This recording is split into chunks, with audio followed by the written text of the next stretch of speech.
কি গো, পুজো চলে এলো, কেনাকাটা করতে নিয়ে যাবে না?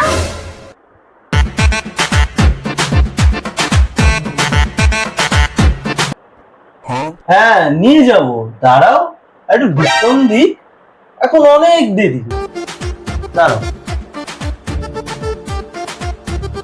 তা আবার কত ডিসকাউন্ট দেবে? পুজো তো চলে এলো, এবার নিয়ে চলো।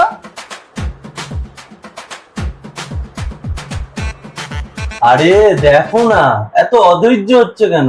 সবে তো শুরু, এখন 100% পর্যন্ত ডিসকাউন্ট দেবে, দেখো।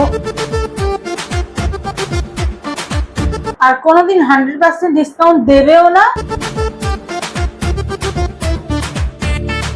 আর তোমার কেনাকাটা হলো না। কি বললে?